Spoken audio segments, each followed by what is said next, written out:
گہرے اور سرسبز زمردی جنگل کے بیچوں بیچ جہاں سورج کی پہلی کرنیں پتوں پر چمک اٹھتی تھیں اور ندیوں کا شور زندگی کی موسیقی بجاتا تھا، ایک دن خون رنگ چاند کے نیچے ایک ننھا شیر پیدا ہوا۔ اس کا نام رکھا گیا آریس۔ جنگل کے بزرگوں نے سرگوشی کی کہ ایسے چاند کے نیچے پیدا ہونے والا بچہ قسمت سے بادشاہ بنتا ہے۔ آریس باقی بچوں سے الگ تھا۔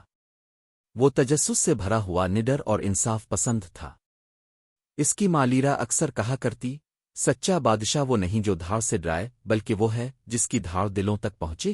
آریس نے بچپن ہی سے کمزور جانوروں کی حفاظت کی اور طاقت کے غلط استعمال کے خلاف کھڑا ہوا۔ اس کی سنہری آنکھوں میں روشنی جھلکتی تھی جو آنے والے سورج کی مانند تھی۔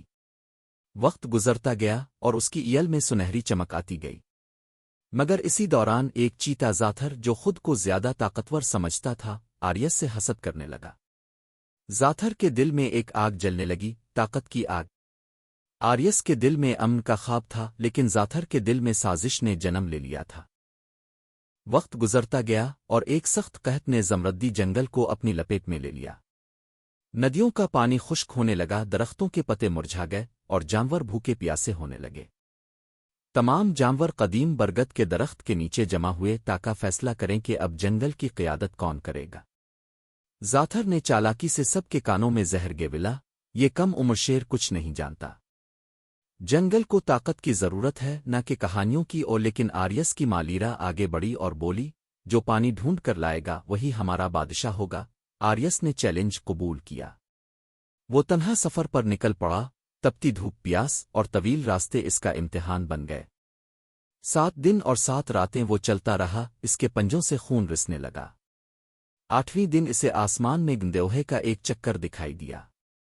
ان کے پیچھے چلتے ہوئے اس نے پتھریلی چوٹیوں کے پار ایک چھپی ہوئی وادی دیکھی، جہاں ایک شفاف ندی بہہ رہی تھی جس کے کناروں پر سبز گھاس تھی۔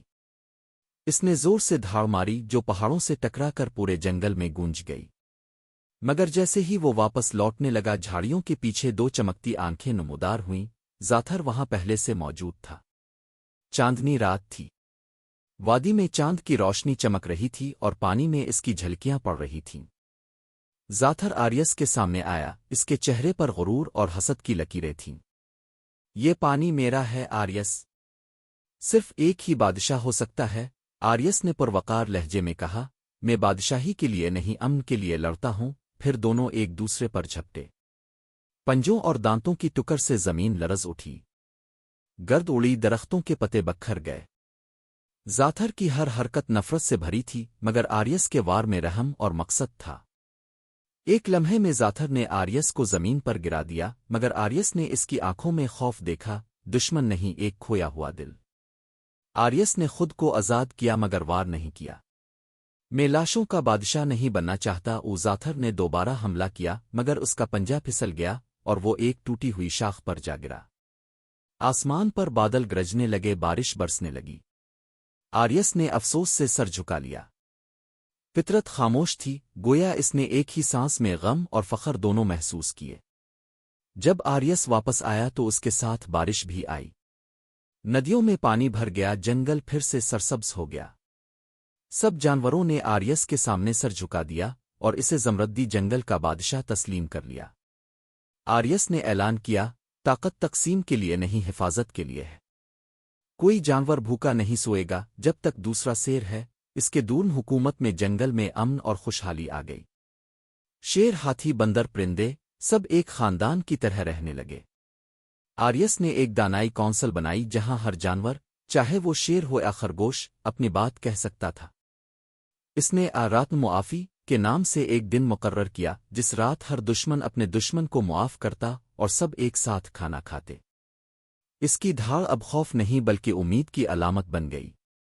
آریس کا نام سورج کا شیر بن گیا، روشنی، امن اور انصاف کا نشان۔ سال گزرتے گئے۔